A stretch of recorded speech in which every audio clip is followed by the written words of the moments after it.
Now, in terms of the specific application for RIP routing, a routing policy is required to advertise routes. So the default export policy, which means your routes going outbound, is going to be to allow everything out, but the default import policy is that we are going to, or actually it may be the other way around. I think the import policy is permit, and the export policy is deny. Let's take a look at this on the CLI first. Now, when you go to actually do the configuration, the policy in terms of the routing policy is going to be called from a group. A group is basically a set of interfaces. So one of the most basic configs here would be to create a policy that says we're going to permit everything. So it's not matching anything. The only thing it's doing is saying to accept the routes. Then under protocols, under RIP, we're creating a group. The name here in this case is RIP_group. We're saying to export the routes as permit. So these actually, that should be swapped around. Export as deny and import as permit. And we can see this if we were to, let's take a look at our topology here. And let's say that on our regular iOS router, so on CSR1, CSR2, and the 7200, let's go ahead and enable the RIP process. And we're simply going to turn RIP on all of our interfaces. So on CSR1, we're going to go to global config in iOS, config T, router RIP. We want to run RIP version 2. We don't want to automatically summarize prefixes. And then we're going to enable RIP on anything that starts with 10. And I'm also going to advertise my loopback. Let's say we do redistribute connected and give it a metric value. And we'll show run pipe section RIP. And then basically take this same config and we'll paste it on the other router. So on CSR2, we're running RIP. On our 7200, we're running RIP. In the case of iOS XR, we need to do this on a per interface basis. So if we look at the show IP interface brief, and we'll say pipe exclude unassigned. So only show me interfaces that have addresses as defined. And then I'm going to enable the RIP process on all 4 of these. Okay, so we're going to, I need to add the keyword interface before these. So in XR, we're going to go to global config. We're going to say router RIP, no auto summary. And then these are the interfaces that are running the process. If we look at the show config, this output again in XR, this is the equivalent of show pipe compare in JunOS. So these are my uncommitted changes. So I'm going to save the config, I'm going to commit. And then we will show route IPv4 RIP.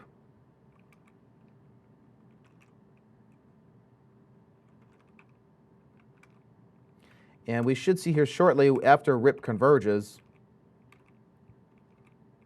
that we start to get some routing advertisements.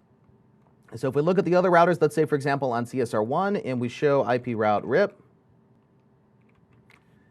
we should, actually that router doesn't have anything connected to it, show IP route RIP. Okay, so CSR2 is getting routes from 36.6, which is, in our particular topology, that is this interface here. Okay, so the 7200 and the CSR 1000V, they're running RIP together. And then we should see that XR1 starts to learn routes from the 7200 as well. Okay, so basically up to this point, we have RIP v2 connectivity this way. Okay, so now we're going to enable it on JunOS. So first, let's look at it without configuring any routing policies. Look at what the end result of what we're advertising, what we are receiving, and then we'll configure the policy to filter what particular routes that we want to accept or to receive. So if we want to, let's say we start on SRX1, we're going to go to config mode. We're going to edit protocols RIP, and we're going to create our group. So we're going to set the group, we give it a name, we'll say RIP.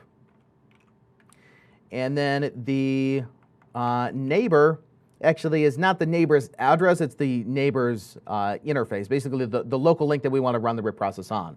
So if we say run show interfaces terse pipe match inet, that's essentially the equivalent of what I was looking at on XR, which was the show IP interface brief pipe exclude unassigned. So show me the brief interfaces, but only show me the ones that had IPs assigned.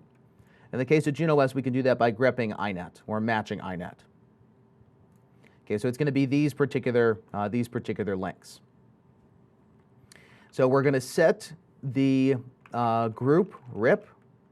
Neighbor is going to be gigi 00012, 23, and 24. Now, we don't need to explicitly set the loopback as we would in iOS. By default, it's going to include everything for advertisements. Now, we'll see that there are ways that we can control on a per group basis what are the updates that we want to send, what are the updates that we want to receive, and that's going to be based on how we define our routing policy. So if we then top show pipe compare, which again is showing all of our uncommitted changes, we're simply enabling the RIP process on all three of those interfaces. So let's commit and quit. And let's do that on the rest of the boxes in the meantime. So let's say on all of these, essentially, we're going to show interfaces terse pipe match inet. And then these are going to be, let's say pipe match inet, pipe match GE for gig E as well. So only the gig interfaces. These are the ones that we're going to enable the process on. So let's go to global config or config mode, edit protocols, RIP group, RIP we'll call it, and set neighbor. Actually, let's edit neighbor. Actually, we can't do that. Let's say set neighbor, and then these links. 35, 45, 56, 58.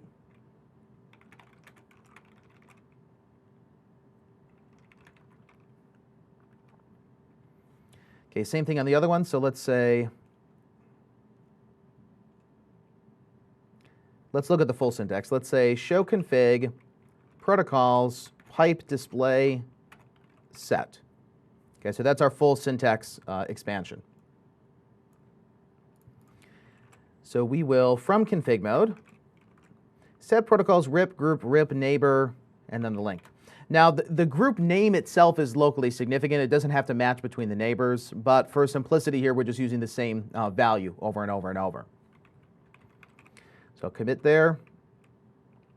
Same thing on the other one. Let's say exit config, show interfaces terse, pipe match GE, pipe match inet, config. And we're going to set this on gig 89.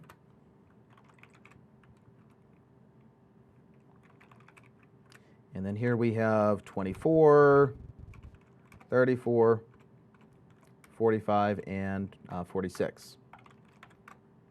Okay, now on the iOS side, let's say, for example, on CSR1, let's turn debugging for the RIP process on. So on CSR1, just from exec mode, let's simply say debug IP rip. Okay, this should show us both the inbound and the outbound routing advertisements that the RIP process is going through. So these are going to be periodic updates. They're going to be about 60 seconds by default. And then, of course, in JunOS, just like we can in iOS, you can tune all of these individual parameters. Where you would normally do that is going to be under set protocols RIP, under the group, and then under the interfaces. That's where you would configure your individual timers. Or do you want to enable RIP on the interface? Do you want to listen just passively? Normally, that's going to be configured on the link level. So we can see from CSR1 that we are sending RIP updates out, but right now we're not receiving anything.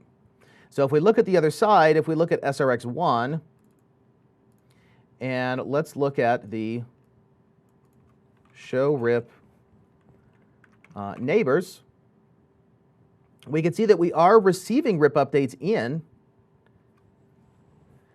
and well, technically it doesn't show that we're receiving updates. It just shows that, well, these are the links that we're running the RIP process on. We're using the RIP v2 multicast. Receive mode is both, so we're listening for both broadcast and multicast updates. Our inbound metric is 1 for offsetting the hop count, which of course you can modify pretty much all of these options.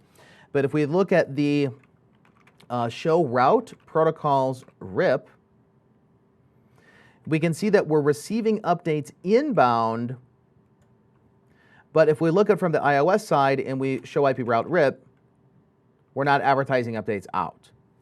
So again, the default behavior is that without a routing policy configured, you allow updates to come in, but you're not going to send any of them out. And this is specific to the RIP process.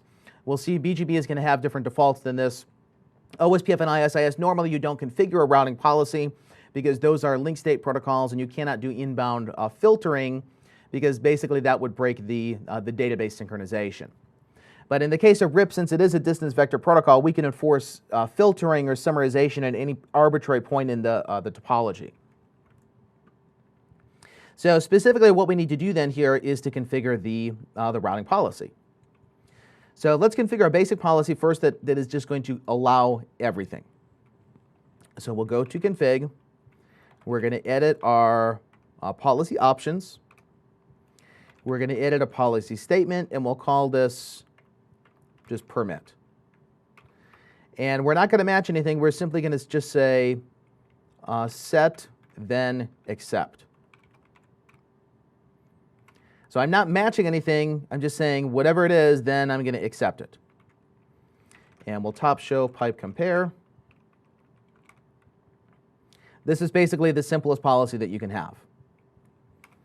Okay, then under the RIP process, if we top show protocols,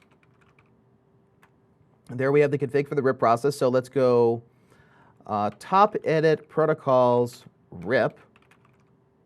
Okay, that's going to move us to the RIP process. We're going to edit group RIP. And then we're going to set what is the import or the export policy. Now, as I mentioned, in the case of RIP v2, the import policy is to permit everything by default. What we need to define is the export policy. So what are we advertising outbound? So we're going to set export, and then we can see we have the name here is permit. You can use the tab to complete it. Then we'll top show pipe compare and commit and quit.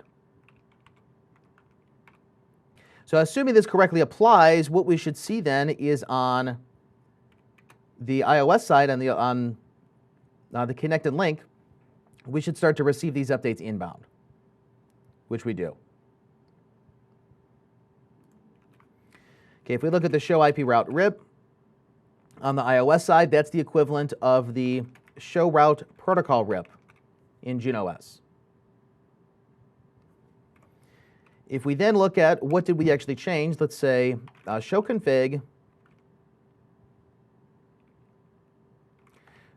policy options pipe display set, and show config protocols RIP pipe display set. Basically, it's just these two statements. So when you look at it in the stanza format, you can see it's expanded a lot further, but it's technically only 2 commands in order to do this. So I'm going to take these 2 commands, we're going to put it on the rest of the routers, and we should see that they start to advertise everything then.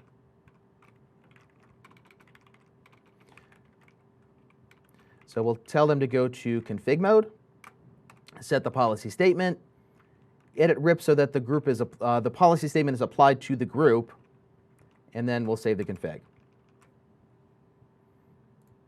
Okay, so that applies to all of them. Okay, the end result should be, if we take a look at the iOS side, and let's undebug here, undebug all, and show IP route RIP, we should see that we're going to learn the loopbacks of all of the routers, where if you take a look at the logical topology, basically the routers are numbered here 1, 2, 3, 4, 5, 6, 7, 8, and 9. Okay, that's what this device table is talking about up here. And when we're looking at the loopback addressing, it's basically the router's number as a host route. So device 1 has the address 1111/32. Device 5 is 5555/32. So when we're doing our verifications here, it'll make it a little bit easier in the topology for us to see who is working or who is not working. Who do we have connectivity to? So if we show IP route RIP, 2, 3, 4, 5, 6, 8, and 9, not 7, whose 7 is SRX3.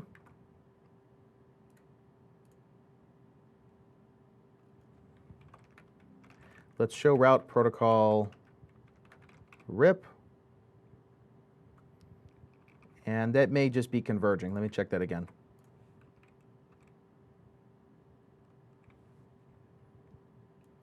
No, it's not enabled there. Let's see, does anybody else have this? Let's say on the 7200. Show IP route RIP.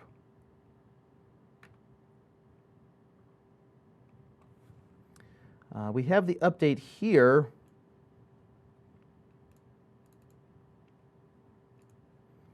So let's see, it should be going from SRX3 to the 7200 to CSR2.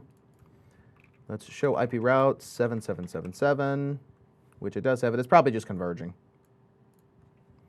Show IP route 7777. Let's see, does SRX1 have it?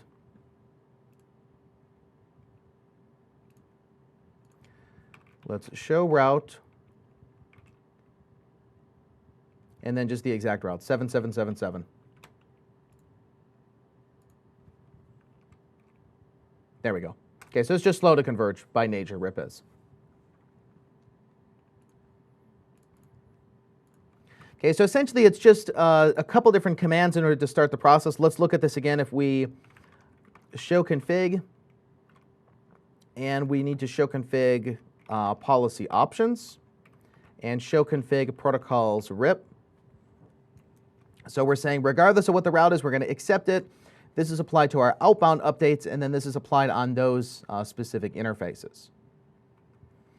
Now, if we look at what are the other options that we have under here, if we go to config and edit protocols, config, edit protocols RIP, group RIP, and edit the neighbor, like gigi 000.12, this is where we would set any of the link level type options. Like, for example, if we want to do bidirectional forwarding detection, that's the equivalent of enabling BFD under the link in iOS. If we want to do clear text or MD5 authentication, where we specify the authentication key and type, what are we going to receive in from the neighbor? So if we were to say set receive, what versions do we want to run? When we're sending updates, do we want to send them as broadcast, multicast, or as version 1? So assuming that you understand how the protocol works behind the scenes, the features are almost on a one-to-one basis between iOS and JunOS. It's just that the syntax, of course, is varied between them.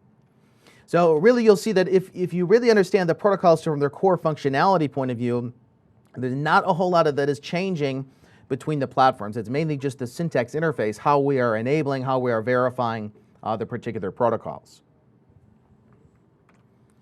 Okay, so let's take a look then at a basic example of modifying the routing policy. So as it stands now, we're basically accepting and receiving everything.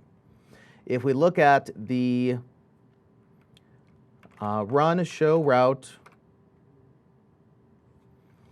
we see that we have all of the loopbacks. The loopbacks are /32s, and then the transit interfaces between the routers, those are the /24s. Okay, so let's say, for example, that on this particular bus, on SRX1, that when we are advertising routes outbound to the CSR, so as we're going in this direction, let's say that we only want to advertise them the host routes. We want to give them just the /32s. Now, we can, of course, match it based on the specific prefixes. So we could say match 2222/32 and then allow this outbound. Or like in iOS, we can also do this based on ranges. So there's a couple different ways that you can apply it. You can apply it by creating prefix lists and then calling the prefix list from inside the routing policy, or you can do it directly inline in the policy, similar to how you can in iOS XR's RPL. Where this is going to be defined is going to be under the policy options and then under the policy statement. So under policy options, if we look at the set, this is where we have a prefix list. So if we were to say set prefix list, and let's say that this is going to match, let's say CSR2 loopback. And that is going to match the prefix, which is CSR2's loopback, is 3333/32. So let's say it's matching that exactly. Set 3333/32. Then we're going to use this in the policy statement. So we're going to edit a policy statement. We'll say advertise CSR2 loopback. We're going to edit a term. Edit term. We'll say permit CSR2 loopback. Says set from our prefix list. Set from prefix list. Prefix list name was CSR2 loopback. If that is true, what do we want to do? Set then accept. Then we'll have another statement. Let's say top show pipe compare. We're going to have another statement that is edit term. Actually, where are we? We are under that term, so we need to go up one. We'll edit, let's say deny all. Edit term deny all. That says set reject. Set then reject. Top show pipe compare. Okay, so what this is essentially saying is that we're first checking is the route in this particular prefix list. Okay, prefix list is saying 3333/32, so is it exactly that route? Okay, if it is, then I'm going to accept it. If it goes down to the next statement, which is deny all, I'm not doing any match, I'm just rejecting, so everything else is going to be denied. And you can see clearly what is the sequence of how it's going to be processed based on how it's indented in the stanzas. So this term is first, then we go to that term, and then we have everything else, which is essentially nothing because we're doing an explicit deny. So let's commit that change first. Then we're going to top show protocols RIP, and we're going to top edit protocols RIP. And what I'm going to do here is now create a new group that is going to apply just to that particular interface. So in the case of iOS, this would be us applying a prefix list as a distribute list out a particular interface. But in the case of JunOS, we have to group them, we're grouping the interfaces together based on this group. So if we want to apply one filter differently to one link than another, we need to apply them in a separate group. So I'm going to set a group. And we'll say that this is our advertise CSR2 loopback group. And we're going to set the neighbor to that link. And we're going to, I wanted to edit that. Edit that group. We're going to set the neighbor.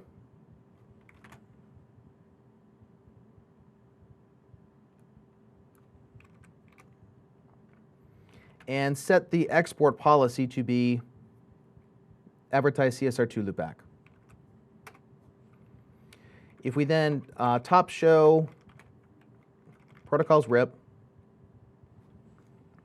this interface is now going to move down to the other group. Okay, so I need to remove it from this old one. If we do a commit check, I believe it's going to reject this because it shouldn't be in multiple groups at the same time. Yes, it's already in a group. So we need to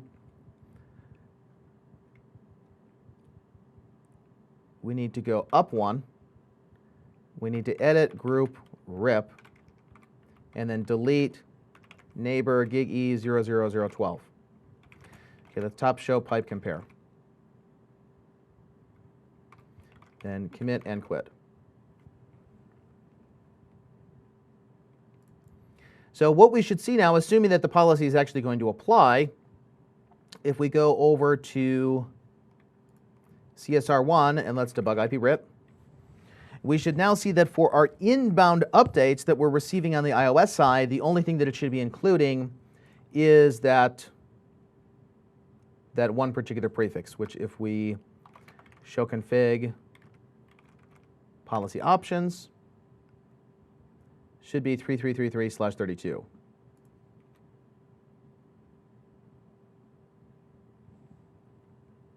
Which we do have it. So if we look at the show IP route RIP from the iOS side, all of the other prefixes are going to get denied. So eventually the rest of these should age out. You should be able to see this based on the age of the route in the routing table, where the default update interval for RIP is about every 60 seconds. So any updates that go beyond this timer basically means that these are aging out. Okay, so this is the only one that we're receiving. Now, of course, the logic of the policy can get a lot more complicated than this. You can match criteria, and then you could say go on and continue to the next statement. But you'll see that the vast majority of granular policies are going to be the ones that you would apply for BGP policy applications. So for inbound, outbound traffic engineering, for filtering, both in unicast, for IPv4, IPv6 unicast, MPLS, in the case of L3 VPN applications, also for multicast routing, if we're using multi-protocol BGP to advertise our multicast routes for the purposes of reverse path forwarding. So it's the same type of logic as iOS, but of course the syntax format is different as to how we're applying it. Okay, so let's look at our full config then. Let's say show config, pipe display, set.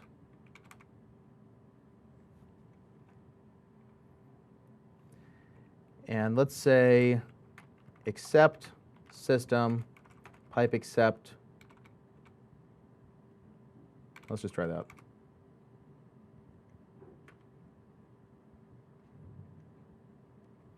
So in reality, it's not that many commands in order to do it, but the hierarchy of it is pretty complicated. So 3 different statements. This one is just saying for the neighbors that are in these 2 interfaces, we're going to send them whatever. For the neighbor that's on this link, we're going to send them what's in this policy. This policy says if it's that prefix list, we're going to allow it. If it's anything else, then we're going to reject it.